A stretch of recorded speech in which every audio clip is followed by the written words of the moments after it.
নমস্কার। তৃণমূল কংগ্রেস ভবনে আপনাদের উপস্থিত গণমাধ্যমকে সকলকে স্বাগত জানাই।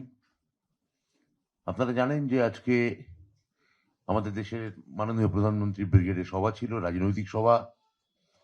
সেই পরিপ্রেক্ষিতে আমাদের একটি প্রেস কনফারেন্স ডাকার কথা হয়েছিল এবং কথা হয়েছিল যে আমি এবং আমার সহকর্মী মাননীয় সাংসদ শ্রীমতী সায়নী ঘোষ আমরা দুজনে মিলে প্রেস কনফারেন্সটা করব। কিন্তু আজকে প্রধানমন্ত্রী যা যা বলেছেন, ব্রিগেডে পরিবর্তন হবে, অনুপ্রেরণা থাকবে, প্রতিটা হিসেব বুঝে বুঝে নেওয়া হবে, এই যে যা যা হুমকি আজকে প্রধানমন্ত্রী দিলেন, আর হুমকির একটা হাতে গরম নিদর্শন আমরা রাস্তার ওপর আমরা দেখতে পেলাম গিরিশ পার্কে, যেখানে আমার মাননীয় মন্ত্রী সহকর্মী শ্রীমতী শশী পাঁজার বাড়িতে একটা ভ্যান্ডালিজম চালালো বিজেপি কর্মীরা। প্রধানমন্ত্রী আশায় এতটাই উত্তেজিত হয়েছেন, তারা এতটাই অনুপ্রাণিত হয়েছেন, এতটাই উদ্বেজিত হয়েছেন যে গিরিশ পার্ক থেকে তারা মন্ত্রী যখন জানতে পারে যে এটা মন্ত্রী শশী পাঁজার বাড়ি লক্ষ্য করে ঢিল ছোড়েন। মন্ত্রী তখন বাড়িতে, মন্ত্রী সেখানে উপস্থিত, বর্বরের মতো বাড়ি আক্রমণ করা হয়, ঢিলে বোতলে কাঁচের টুকরোয় বাড়ি ভরিয়ে দেওয়া হয়। আমার মনে পড়ছে না স্বাধীনতার পর একমাত্র গুজরাটে একজন এমপি, মাননীয় এমপি খুন হয়েছিলেন গুজরাট রায়টের সময়। মানে স্বাধীনতার পর ভারতবর্ষের এমনকি কোনো অঙ্গরাজ্যের মন্ত্রী বাড়ি এইভাবে আক্রমণ করা হচ্ছে, আমরা এর কোনো প্রাক নজির খুঁজে পাইনি।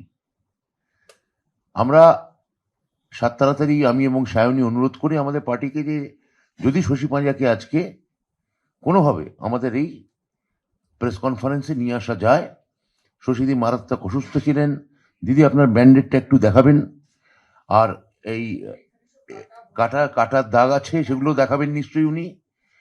আমি খালি বলতে পারি আমাদের সর্বভারতীয় তৃণমূল কংগ্রেসের পক্ষ থেকে মাননীয় মুখ্যমন্ত্রী মমতা বন্দ্যোপাধ্যায় যখন গোটা রাজ্য জুড়ে একটা অসাম্প্রদায়িক শান্তির বাণী দিতে চাইছেন, সেখানে ভোটের ঠিক নির্বাচনের আগে আমি সচেতনভাবে ব্যবহার করছি এই হুলিগানিজম। মাননীয় গণমাধ্যম আপনারা যারা আছেন, আশা আপনারা এতক্ষণ পুরোটাই দেখিয়েছেন, আমরা দেখেছি। আমরা প্রধানমন্ত্রীর বক্তৃতার সময় আমাদের পয়েন্ট লিখছিলাম, সেই সময় শশীদি এসছেন অসুস্থ অবস্থায়, শশীদি খুবই অসুস্থ। তাও আমি অনুরোধ করছি যদি দুটো কথা আপনি বলেন, এবং আমি শুনলাম আপনার, আমি জানি না আপনার সঙ্গে ছেলেরাও এসছে কিনা যারা হতো, তাদের আমি অনুরোধ করবো এখানে একটু পরে এখানে আসার জন্য।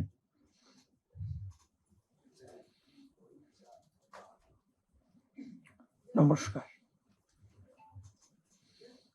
আজকে ব্রিগেড কিংবা যদি বি গ্রেড র্যালি বলি, তার নাম করে সকাল থেকে কিছু কিছু বাসগুলো আমার যেখানে বাড়ি সেই মেন রোড ওপর দিয়ে যায়, চিত্তরঞ্জন অ্যাভিনিউ দিয়ে তারা ব্রিগেডের দিকে যাচ্ছিল। সকাল থেকেই তারা যাচ্ছেন, আমরাও আমাদের মতো কাজ করছি। আমরা আজকে অবাক হয়ে যাচ্ছি, আমি নিজেই অবাক যে বিজেপি তাহলে গুন্ডা পুষছে, এবং এটা গুন্ডা পুষছে, খুনি পুষছে, মার্ডারার্স। এতদিন ভাবতাম গণতন্ত্রের হত্যা করছে বিভিন্ন SIR ইত্যাদি, এখন দেখছি এরা ফিজিক্যালি মারতে চায়। আজকে সেই নিদর্শনটা আমার বাড়ির আরম্ভ হয়েছিল। আমাদের ফ্লেক্স আমরা লাগাচ্ছিলাম, আমার তৃণমূল কংগ্রেসের সহকর্মী তারা ফ্লেক্স লাগাচ্ছিল, বাস বিজেপি ফ্ল্যাগ লাগানো বাস, বিজেপি পরিবর্তনের টুপি পরার মানুষগুলো গুন্ডা, যারা পরিবর্তনের নাম দিয়ে শ্রীরামের নামে জয়ধ্বনি দিয়ে হিংস্র হয়ে উঠেছিল। আজকে বাড়ির সামনে আমরা দেখলাম, আমি দেখাতে পারছি না হয়তো আমার পেটের অংশ, এটা দেখান। এরা মহিলা কিছু ওদেরকে চিনতে হবে না আমি মন্ত্রী কিনা, মহিলা। ইট ব্রিক্স সরাসরি পেটে। আমি হয়তো এই অংশটাও দেখাতে পারবো না, এখানেও কাটা ছেঁড়া। এরা কারা? এই বিষয়টা শুধু আমার উপর আক্রমণ নয়, আমার সঙ্গে আমি 3-4 জনকে কেবল মাত্র এনেছি। একটু আপনারা আসুন। এরা তৃণমূল কংগ্রেসের কর্মী, তারা ফ্ল্যাগ ফেস্টুন আমার বাড়ির সামনে তৃণমূল কংগ্রেসের অফিসের সামনে তারা লাগাচ্ছিলেন। বাস থেকে ওই বিজেপি গুন্ডা মার্ডারাররা বাসটাকে থামিয়ে নামলো, ফ্লেক্স গুলো ছিঁড়লো আর এদেরকে মারলো। আমরা তো অবাক হয়ে যাই, স্বাভাবিকভাবে বসে থাকবো? আমরা প্রতিবাদ জানাই, কেন করেছো? সমস্ত ফুটেজ আছে। ভারতীয় জনতা পার্টি, শুনছিলাম ভারতীয় জনতা পার্টি দেশের প্রধানমন্ত্রী না কেবল ওদের প্রধানমন্ত্রী, আপনি নাকি হিসেব নেবেন বলছেন। আজকে সেই হিসেবে নিদর্শন, রাজ্যের মন্ত্রীর বাড়ির উপরে, মন্ত্রীর উপরে আক্রমণ, আমি আহত, আমার সহকর্মীরা আহত। This is the definition of democracy for BJP. এরা গুন্ডা পুষছে।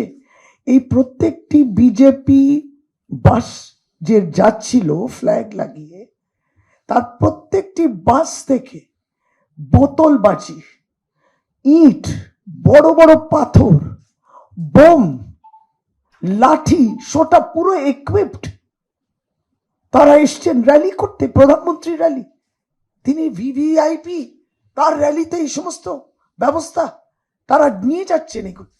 এবং সেই আমাদের বাড়ির সামনে সেই বয়কট বিজেপি দেখেছে, এই তো তাদের ব্যাপার, তারা পুরো গুন্ডামিতে নেমে এসছে।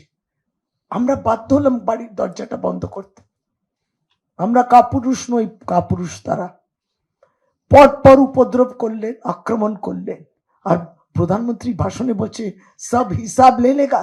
এখনো বাংলা তো সরকার দূরের কথা, তারা বাংলা এই গুন্ডামি, রঙ্গবাজি, দাঙ্গাবাজি করে আর খুন করে বাংলা দখল করবেন। আপনি আপনার ভিডিও দেখবেন, এই দেখুন এরা, তাদের প্রত্যেককে আমি দেখেছি। শুভম আছে, সৌভিক আছে, কোথায় বুকে মেরেছে, মাথায় মেরেছে, এখানে কৃষ্ণা আছে, তার হাতে লেগেছে। ওর কথা, আরেকজন কোথায় গেল? মানে আমি কয়েকজন কেন দেখা তোর কাজটা, মানে ও আর পাচ্ছে না হাত তুলতে। কারা শিখিয়েছেন এই গুন্ডামি গুলো করতে? আর এইগুলো কিন্তু জেনুইন, এটা ফেক নয়। আমরা জানতামও নয়, মানে রণক্ষেত্র তৈরি হয়েছে। পুলিশ আক্রমণ করেছে, মহিলা পুলিশকে আক্রমণ করেছে, সাদা যে পোশাক পরা পুলিশ তাদের উপরেও আক্রমণ করেছে। আর এখন দেখছি উত্তর কলকাতার নেতা, তারা ধারে কাছে ছিল না, হঠাৎ কি হাসপাতালে গিয়ে শুয়ে পড়েছে। নাটকবাজি হচ্ছে, গুন্ডাগার্দি হচ্ছে, অরাজকতা। আশেপাশে সব দোকানগুলো বন্ধ করে প্রত্যেকে রেকর্ডিং করেছে, প্রত্যেকেরই ফুটেজ আছে। মিথ্যে কথা বলবেন না। আপনারা আজকে পরিকল্পনা করেই অরাজকতা করছিলেন এবং খুন করার পরিকল্পনা ছিল। This is my allegation, serious, এবং এটা নিয়ে আমি এফআইআর করছি। আইডেন্টিফাইড যারা আছেন, আমি এখন নাম বলছি, আর প্লাস আনআইডেন্টিফাইড। আজকে এই অবস্থা যাওয়ার পথে প্রত্যেকটি বাস, বিজেপির বাস দাঁড়িয়ে, তার মধ্যে বেশি লোক না থাকলেও যারা দাঁড়িয়েছেন তাদের হাতেই কিন্তু ওই জিনিসগুলো, এবং তারা আক্রমণ করেছেন। ফেরার পথে কি করবে? मोदी की गारंटी की गारंटी देती है कि वापस लौटते वक्त फिर आक्रमण नहीं होगा कहीं पे या हमारे घर पे? মোদি গ্যারেন্টি দিচ্ছেন?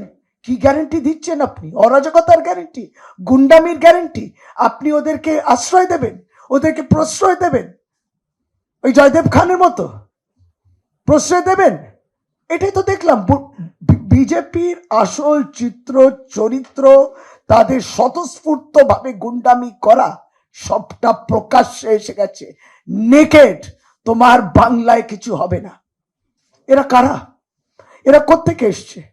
আপনি বিহার, ঝাড়খণ্ড কোত্থেকে এসছেন? আপনারা কেন নিয়ে এসছেন? ব্রিগেড ভরার জন্য? এই বি গ্রেড র্যালি, ব্রিগেড নয় বি গ্রেড র্যালি, সেটাকে ভরবার জন্য গুন্ডা মাওয়ালি মাতালদের নিয়ে এসছে। কাল থেকে, রাত্রি থেকে আরম্ভ হয়েছিল। রাত্রি থেকে ওরা ফ্লেক্স ছিঁড়ছিল, মাতলামো করছিল। আছে ফুটেজ, কিছু বলিনি তখন। আজকে সুস্থ অবস্থায় তারা গুন্ডামি করছে। আপনি প্রশ্ন করবেন না, আমার অনেক বলার আছে।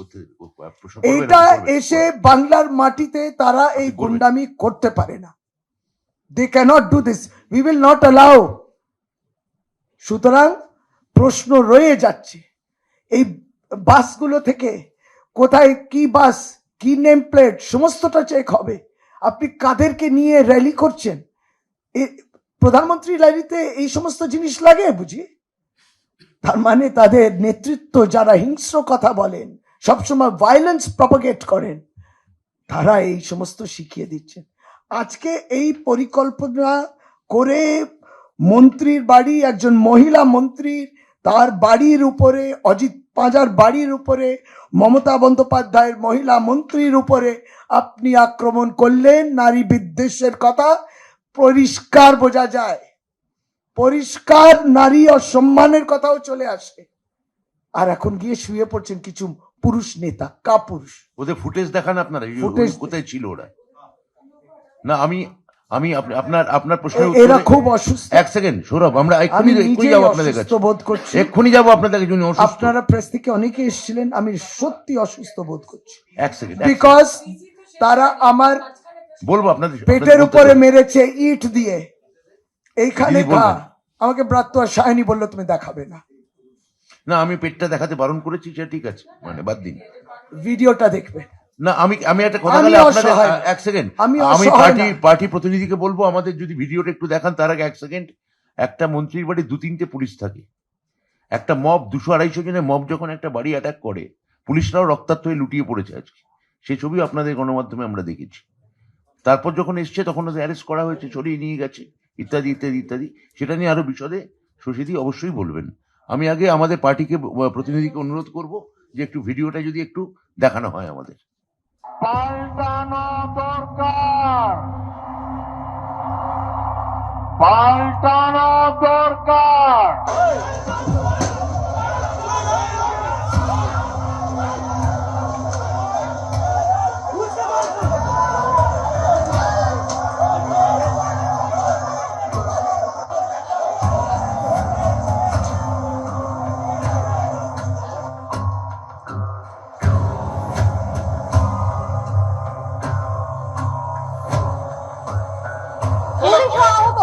দেখো গন্ডগোল সূত্রপাতের আগে তোমাকে দেখাবো। তুমি দেখতে পাচ্ছ ওসি বউবাজার, তিনি কিন্তু আহত হয়েছেন, বাপাদিত লস্কর। তার কিন্তু ইট তার কাঁধে এসে লেগে জীবত শুয়ে পড়ছেন, পুলিশ কর্মীরা উদ্ধার করছেন।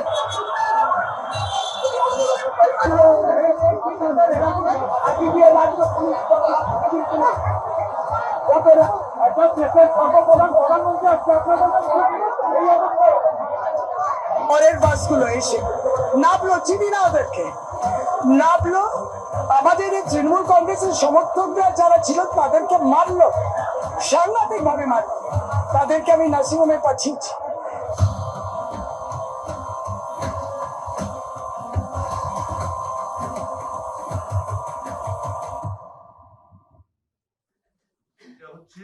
আমাদের এই পরিবর্তন, এর মানে হচ্ছে উজ্জীবন, এর মানে নবনির্মাণ, এর মানে বাংলায় বদল। এইগুলোর এই ফুটেজ আমরা এতক্ষণ ধরে দেখালাম। আমি সায়নীকে দুটো কথা বলে বলবো এক্ষুনি গণমাধ্যমের কাছে যাওয়ার জন্য, তারপর আমরা বাকি প্রশ্নের উত্তর দেব। এটা তো অত্যন্ত একটা দুঃখজনক বিষয় এবং আশঙ্কার বিষয়। আমি প্রথমেই বলতে চাই যে আমাদের ভদ্রতাকে, তৃণমূল কংগ্রেসের ভদ্রতাকে আমাদের দুর্বলতা ভাবলে কিন্তু খুব মুশকিল হয়ে যাবে। আজকে প্রধানমন্ত্রী এসে বলছেন সবকা হিসাব হোগা, আপকা হিসাব করনে बैठेंगे তো কাহা যাকে আপ ছুপিয়েগা খুদ। এটা তো আমরা জানতে চাই। প্রথমে তো আমি ধন্যবাদ জানাতে চাই ওনাকে যে আজকে এই ব্রিগেডের বা বি গ্রেডের যেই সভাটা হচ্ছে সেটা যে ওনাকে দেখা গেছে, এটাই অনেক। বাজেটকালীন অধিবেশন চলছে, গুরুত্বপূর্ণ এসআইআর থেকে শুরু করে আজকে এলপিজির শর্টেজ, আজকে পার্লামেন্টে বাজেটের মতো একটা গুরুত্বপূর্ণ অধিবেশনে প্রধানমন্ত্রীকে দেখা যাচ্ছে না। प्रधानमंत्री को हम कहीं देख नहीं पा रहे, एक दिन वो हाउस में नहीं आते हैं, वो प्रधानमंत्री का काम नहीं कर रहे हैं, वो बीजेपी का प्रचार मंत्री होने का काम कर रहे हैं। দেশের প্রধানমন্ত্রী এখন বিজেপির প্রচার মন্ত্রী হয়ে ঘুরে বেড়াচ্ছেন। আজকে এলপিজির শর্টেজ হয়েছে, নানান জায়গায় গ্যাস পাওয়া যাচ্ছে না, বুকিং করলে বলছে 45 দিন পরে পাবেন, রেস্টুরেন্ট বন্ধ হয়ে যাচ্ছে। আমাদের মা বোনেরা যারা ট্যাংরা মাছের ঝাল না বানিয়ে সেদ্ধ ডাল বানাচ্ছে এই ভেবে যে কালকে গ্যাস পুড়িয়ে গেলে কি হবে, তাদেরকে বলবো আজকে যদি চলে যেতেন বিজেপির এই সভাটাতে, ওখানে গিয়ে দেখতেন যে কচুরি আর জলেবি ভাজার জন্য 200 থেকে 300 সিলিন্ডার রাখা হয়েছে। মানুষকে ভাওতা দিয়ে তো কোনো লাভ নেই। এবং আপনারা তৃণমূল কংগ্রেস এত বছর ধরে এত র্যালি করে, আমরা অন্তত সপ্তাহে 10টা করে মিটিং মিছিল করি। আমাদের কোন প্ল্যাটফর্মে, কোন রাজনৈতিক মঞ্চে আপনারা দেখেছেন যে আমাদেরকে মন্দিরের কাঠামো বানাতে হচ্ছে, দক্ষিণেশ্বর বানাতে হচ্ছে, কালীঘাটের কাঠামো বানাতে হচ্ছে? মমতা বন্দ্যোপাধ্যায়কে অন্তত বা তৃণমূল কংগ্রেসকে অন্তত একটি রাজনৈতিক মঞ্চ থেকে বা ওখানে মানুষকে ভোট পাওয়ার জন্য না কালীঘাট দক্ষিণেশ্বর বানাতে হচ্ছে, না নাখোদা মসজিদ বানাতে হচ্ছে, না সন্তকুটিয়া বানাতে হচ্ছে, আর না সেন্ট ক্যাথিড্রাল বানাতে হচ্ছে, সেন্ট পলস ক্যাথিড্রাল। কেননা মমতাদি সব জায়গায় এমনিই যান। এক্স্যাক্টলি, অতি ভক্তি চোরের লক্ষণ, সেটা আজকে ওনারা প্রমাণিত করে দিয়েছেন। আর আজকে নরেন্দ্র মোদী অনেক বড় বড় কথা বলছিলেন, কত 18,000 কোটি টাকার নাকি উনি প্রকল্প দিয়েছেন, যে আমাদের বিকাশ নাকি কেউ এখন আটকাতে পারবেন না। 2 লক্ষ কোটি টাকা পশ্চিমবঙ্গের হকের টাকা, ন্যায্য টাকা।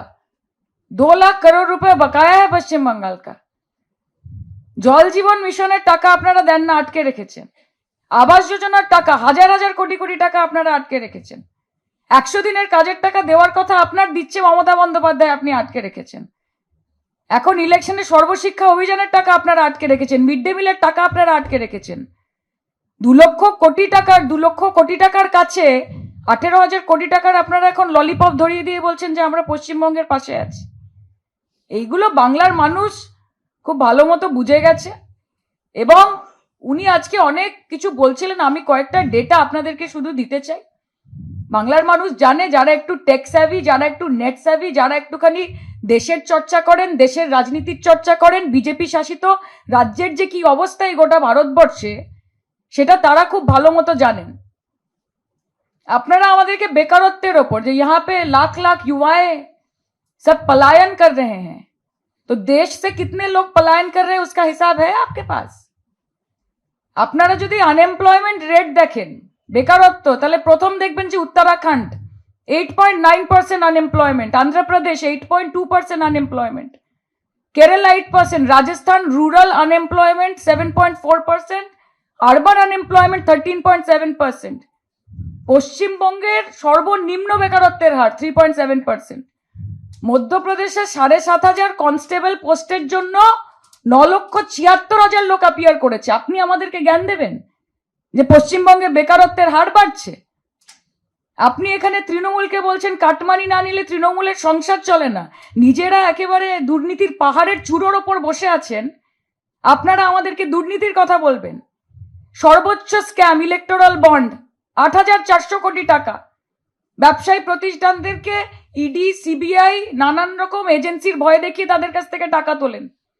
বড় বড় কথা বলেন স্কিল ইন্ডিয়ার ব্যাপারে, 14,000 কোটি টাকার উপর ফ্রড। এই যে জল জীবন মিশন 16,839 কোটি অ্যাডিশনাল এক্সপেন্স দেখিয়েছে, 7,000-এরও বেশি কমপ্লেন জমা পড়েছে। রাফায়েল ডিফেন্স ডিল স্ক্যাম, 36 খানা এয়ারক্রাফটের জন্য 41,205 কোটি টাকা পেমেন্ট করা হয়েছে। শুধুমাত্র নরেন্দ্র মোদী এবং ভারতীয় জনতা পার্টির শাসনকালে 66,000 কোটি টাকার ব্যাংক ফ্রড হয়েছে। সাধারণ মানুষ, মধ্যবিত্ত মানুষ, গরিব মানুষের ব্যাংকের টাকা নীরব মোদী, মেহুল চোকসি, বিজয় মাল্যার মতো লোকেরা মেরে বিদেশে গিয়ে বিরিয়ানি খাচ্ছেন। নরেন্দ্র মোদী কিছু করতে পারছে না, আমাদেরকে দুর্নীতি নিয়ে আপনি জ্ঞান দিচ্ছেন। আর মহিলার সুরক্ষা যখন উনি বলেন তখন আমাদের হাসি পায়, কারণ top 5 most unsafe সিটিজ, top 5 most unsafe রাজ্যের মধ্যে 4টেই হচ্ছে বিজেপি শাসিত রাজ্য। আগে উত্তরপ্রদেশ দেখুন, হাতরাস দেখুন, বালিয়া দেখুন, সাহারানপুর দেখুন, মুজফ্ফরনগর দেখুন, আহমেদাবাদ চলে যান, সুরাত দেখুন, বানাসকাঁঠা দেখুন, বারোজ দেখুন, মধ্যপ্রদেশ দেখুন।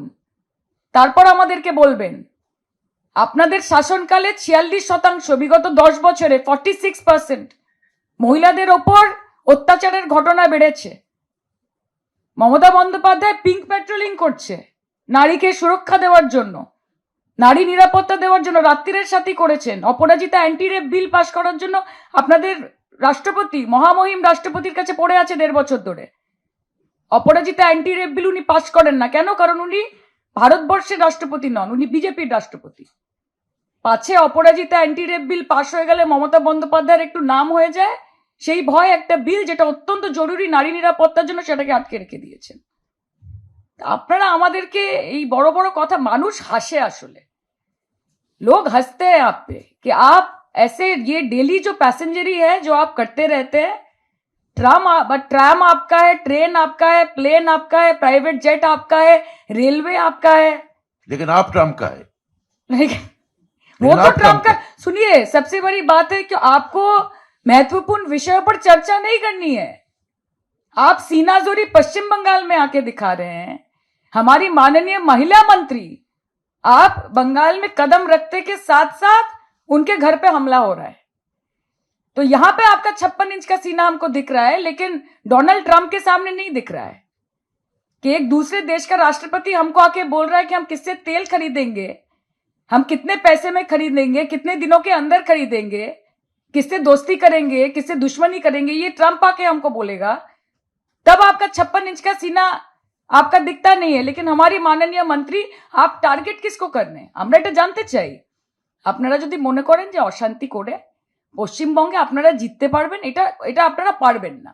আপনাদের কোনো ন্যারেটিভ কাজ করছে না। আপনারা সব চেষ্টা করে নিয়েছেন, ইডি করে নিয়েছেন, সিবিআই করে নিয়েছেন, এনআইএ করে নিয়েছেন, আইটি করে নিয়েছেন। এতদিন সকাল বিকেল মধ্যরাত্রি দিবারাত্রি নানান রকমের মহিলা সুরক্ষা কমিশন, নারী সুরক্ষা কমিশন পাঠাতেন। এখন সর্বোচ্চ commission, election commission of India. Election commission of India is not the election commission of India. Election commission of India is the election commission of the ভারতীয় জনতা পার্টি। এখন ইলেকশন কমিশন হচ্ছে ভারতীয় জনতা পার্টির, মহামহিম রাষ্ট্রপতিজি হচ্ছেন ভারতীয় জনতা পার্টির রাষ্ট্রপতি, আর পার্লামেন্টটাকে তো একটা পার্টি অফিস বানিয়ে ফেলেছে। কাজে যাই করুন না কেন, বাংলার ক্ষেত্রে এইসব কাজ হবে না, আপনাদের এসব কথা চলবে না। আজকে উনি কৃষকদের কথা, আমি ছোট্ট করে শেষ করব, উনি কৃষকদের কথা বলছেন। কৃষক আন্দোলনের সময় 700-র ওপরে কৃষক মারা গেছেন। 2 ঘন্টা দূরে উনি দিল্লিতে বসেছিলেন, উনি একবার গেছেন ওখানে। আজকে আলু চাষিদের ওপর ওনার ভীষণ দরদ উঠছে। ওনাকে যারা ব্রিফিং দেয় তারা হয়তো ওনাকে ব্রিফ দিতে ভুলে গেছে যে মমতা বন্দ্যোপাধ্যায়ের সরকার আলু সংগ্রহ প্রকল্পকে চালু রেখেছে। 950 টাকা করে ন্যূনতম সহায়ক দেওয়া হচ্ছে তাদেরকে। হিমঘরের ব্যবস্থা করা হয়েছে। ছোট আলু যারা চাষ করে তাদের জন্য 30% রিজার্ভেশন রাখা হয়েছে। এটা মোদিজির সরকার করছে না, এটা মমতা বন্দ্যোপাধ্যায়ের সরকার করছে। আর পাল্টানো দরকার। পাল্টানো কি দরকার? আপনাদের স্ট্র্যাটেজি পাল্টানো দরকার। আজকে 4 बार रविंद्रनाथের नाम নিচ্ছেন। बहुत याद आ गई आपको, जिसको कुछ दिन पहले आपके पार्टी के लोग आके बोल रहे थे रविंद्रनाथ सान्याल। नेताजी सुभाष चंद्र को बोल रहे थे रेखा गुप्ता जी कि नेताजी सुभाष चंद्र प्लेस। नाम অবধি ঠিক করে বলতে পারেন না। আজকে মনে হচ্ছে বঙ্কিমচন্দ্র চট্টোপাধ্যায় কয়েকদিন আগে পার্লামেন্টে দাঁড়িয়ে বঙ্কিমদা বলে সম্বোধন করেছিলেন। মাতঙ্গিনী হাজরাকে মুসলমান বলছেন। শ্রী শ্রী ঠাকুর রামকৃষ্ণ পরমহংসদেবকে স্বামীজি বলছেন, স্বামীজিকে কমিউনিস্ট বলছেন। গান্ধীজিকে বলছেন নোটে ভালো লাগে, টাকায় ভালো লাগে। অমর্ত্য সেনকে বলছেন গুড ফর নাথিং। সৌরভ গাঙ্গুলিকে বলছেন দালাল। পাল্টানো আপনাদের স্ট্র্যাটেজিকে দরকার। পরিযায়ী মানুষদেরকে, যারা বাংলা ভাষায় কথা বলছে তাদেরকে বাংলাদেশি বলছেন। মাইগ্রেন্ট ওয়ার্কারদের বাড়ির জল কেটে দিচ্ছেন, ইলেকট্রিসিটি কেটে দিচ্ছেন, কান কেটে দিচ্ছেন। শুধু এসে তারকেশ্বরে গিয়ে তারক বাবার জয় বললেই ভোলে বাবা পার করে দেবে এরকম হবে না, কারণ বিচার বাংলার মানুষ করবে। আপনারা দেশের স্বরাষ্ট্রমন্ত্রীকে দিয়ে যত এলি তেলি থার্ড ক্লাস লোকজনকে, আপনাদের লোকের এত অভাব পড়েছে যে দেশের স্বরাষ্ট্রমন্ত্রী সন্টু পন্টু মন্টু তাদেরকে হাতে ফ্ল্যাগ ধরিয়ে দিচ্ছে। Is it true or not? দেশের স্বরাষ্ট্রমন্ত্রী 2021-এ আমরা দেখেছিলাম যে একজন মহিলা মুখ্যমন্ত্রীকে হারানোর জন্য ভবানীপুরে গিয়ে দেশের স্বরাষ্ট্রমন্ত্রী নর্দমা পরিষ্কার করে ফেলছে প্রায়। তো সবই তো আপনাদের আছে, ক্ষমতা আপনাদের আছে, টাকা আপনাদের আছে, কিন্তু মমতা আপনাদের নেই। সেটাই হচ্ছে বিষয়। বিজেপির একটা মমতা নেই, বিজেপির ক্ষমতা থাকতে পারে। আমি আপনাদেরকে এইটুকুই বলতে চাই যে ওনার ডেলি প্যাসেঞ্জারই চলবে। আমি মমতাদিকে এটা রিকোয়েস্ট করছি যে বাংলার বাড়ির মধ্যে দিয়ে বিজেপির সকল কর্মী যারা আছে তাদেরকে একটা করে বাড়ি অ্যালট করে দিন, যাতে এত খরচা না হয় ট্যাক্স পেয়ারের টাকার। ওনারা এখানেই থেকে যান এবং ইলেকশন অবধি সবটা করে আবার সুন্দর করে দিল্লি ফেরত চলে যান। কারণ উনি যতই ঘৃণার রাজনীতি, বিভাজনের রাজনীতি বাংলায় ছড়ানোর চেষ্টা করুক, সেটা সম্ভব হবে না। এবং হিসাব আপ जब लेंगे तब लेंगे, लेकिन बंगाल हिसाब बहुत जल्द लेगा और वो आप खुद भी देख पाएंगे। Thank you. আজকে আপনি ব্রিগেডে বক্তৃতা শুরু করছেন বাংলায়, শেষ করছেন বাংলা ভাষা দিয়ে। এই বাংলা আপনার বিজেপি রাজ্যে গিয়ে কেউ যদি বাংলা ভাষা উচ্চারণ করে তাকে লাঠি দিয়ে মারতে আসছেন, থুতু চাটাচ্ছেন, পুশব্যাক করাচ্ছেন, বলছেন বাংলা বললে বর্ডারের ওপাশে পাঠিয়ে দেব। বাংলা বলা মানে অনুপ্রবেশকারী, ঘুষপেটিয়া। আজকেও আপনি দাঁড়িয়ে ওখানে বাঙালি মাত্রই অনুপ্রবেশকারী, ঘুষপেটিয়া বলেছেন। এই যে এসআইআর হলো, 63 লক্ষ নাম বাদ দিলেন, 200 বিএলওর কাছাকাছি অন্তত মারা গেল। এই যে তারা মারা গেলেন, এই পরিবারগুলোর হিসেব, তার পাশে একমাত্র এসে মমতা বন্দ্যোপাধ্যায় এসে দাঁড়ালেন। মমতাদি তাদের পরিবার পিছু একটা করে চাকরি দিলেন। আপনি বলুন ওইসব চাকরি আপনাদের দিতে হবে না, আপনারা দিতে পারবেন না, আপনাদের সে মনের জোরও নেই, মনের সে উদারতাও নেই। আমি খালি একটা কথা বলতে চাই যে এই যে 63 লক্ষ নাম আপনারা বাদ দিলেন, আপনি বললেন অনুপ্রবেশকারী, ঘুষপেটিয়া, রোহিঙ্গায় বাংলা নাকি ঠিক ঠিক করছে। 63 লাখ লোক বাদ দিলেন, এই 200 জন বিএলও মারা গেল। এদের মধ্যে কজন ঘুষপেটিয়া, কজন অনুপ্রবেশকারী? বাংলা বললে অন্য রাজ্যে মারতে যাচ্ছেন কেন? এই রাজ্যে এসে খালি বক্তৃতা শুরু করেন বাংলায় আর শেষ করেন বাংলায়। যে বাংলা ভাষার প্রতি এত রাগ, এত অপমান কেন? বাংলা বা বাঙালি নিয়ে এই সমস্যাটা কোথায়, এটা আমি জানতে চাই। আপনি জেনে রাখুন, আজকে আমি জানি না আপনি কততম বক্তৃতা দিলেন, কিন্তু আপনাদের গণমাধ্যমদের বলছি যে কিছুদিন আগে আন্তর্জাতিক মানবাধিকার একটি সংস্থা, বিখ্যাত সংস্থা, তারা একটা প্রতিবেদন বার করেছে, হিউম্যান রাইটস ওয়াচ। তারা আমাদের দেশের প্রধানমন্ত্রীর 173টা বক্তৃতা খুঁটিয়ে খুঁটিয়ে দেখিয়েছে। তার মধ্যে 110টা বক্তৃতা হচ্ছে বিদ্বেষপূর্ণ, মাইনরিটিকে ছোট করা এবং প্রধানত মানব বিরোধী। ওদের যে এশিয়ার যে ডিরেক্টর এলিয়েন পিয়ারসন, তিনি বলেছেন যদি এই ধরনের বক্তৃতা আরো যদি ভারতবর্ষ জুড়ে চলে, তাহলে ভারতবর্ষ নিঃসন্দেহে ফ্যাসিজম থেকে মাত্র 1 স্টেপ ব্যাকওয়ার্ড, মাত্র 1 ধাপ দূরে। এই ফ্যাসিজমের দোরগোড়ায় এসে দাঁড়ানোর আজকে নিদর্শন আমরা দেখতে পেয়েছি, যে বিনা প্ররোচনায় একজন রাজ্যের মন্ত্রী, মহিলা মন্ত্রী, এবং যার শ্বশুরপিতা ছিলেন একসময় ভারতবর্ষের কেন্দ্রীয় মন্ত্রী, তার বাড়িতে ঢুকে, বিনা প্ররোচনায় তার বাড়িতে ঢুকে মহিলাকে জখম করা, কর্মীদের আহত করা, ফ্লেক্স ছেড়া, এটা কারা আসছে? এরা বাইরে থেকে, সব উত্তরপ্রদেশ। এসব কারা নিয়ে আসছে? এরা আপনারা ব্রিগেড ভরাতে পারবেন না, অন্য রাজ্য থেকে ট্রেন ভাড়া করে নিয়ে আসবেন। আর যারা আসছে আমাদের পশ্চিমবঙ্গ থেকে, যারা আজকে ব্রিগেডের কাছে অর্ধেক লোক বলছে আমরা দিদির যুবসাথী পেয়েছি, আমরা দিদির কন্যাশ্রী পেয়েছি, আমরা দেখতে যাচ্ছি এখন প্রধানমন্ত্রীকে।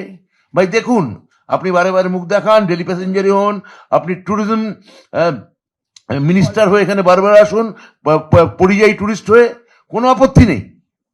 কিন্তু যে ঘটনা আজকে মাননীয় শশী পাঁজার সঙ্গে ঘটল, তা নজিরবিহীন, তা পূর্ব পরিকল্পিত, এবং এই ধরনের একটা নির্মম ঘটনা যে কোনো রাজ্যের অঙ্গরাজ্যের মন্ত্রীর বাড়িতে ঘটতে পারে, এটা আমাদের ধারণার বাইরে। আমি এবার গণমাধ্যমদের কাছে যাব, আপনাদের যে প্রশ্ন এক এক করে করবেন। আচ্ছা, আপনাদের একটাই অনুরোধ, সেটা হচ্ছে যে কাকে করতে চাইছেন 3 জনের মধ্যে, সেটাও বলে দেবেন। বিজেপি বলছে প্রথমে তাদের গাড়ি আটকানো হয়েছিল গিরিশ পার্ক মোড়ে, তৃণমূলের দিকে তারা ইঙ্গিত করছেন, তারপর তারা প্রত্যাখ্যান। বিজেপির নেতারা কি বললেন দেখুন। মিঠুন চক্রবর্তী কি বলেছেন আজকে দিদির সম্বন্ধে, মমতা বন্দ্যোপাধ্যায়ের সম্বন্ধে? 2021-এ আপনি ভাঙা পায়ের ইলেকশন করলেন, এখন কি আপনি আইসিইউ থেকে পার্টিকে লাইফ দেবেন? এরা বিজেপির নেতা, এদেরকে কর্মীরা ফলো করবেন, এই আদর্শে ভূষিত হবেন তারা? তাহলে মিথ্যে কথা ছাড়া আর কি বলবেন? জিজ্ঞেস করুন তো, সাহস আছে ওদের? ফ্লেক্সটা ছিঁড়ল কেন? বয়কট বিজেপি, ফ্লেক্সটা এত কষ্ট দিয়েছে তাদের। এবিপি আনন্দ, এগিয়ে থাকে, এগিয়ে রাখে।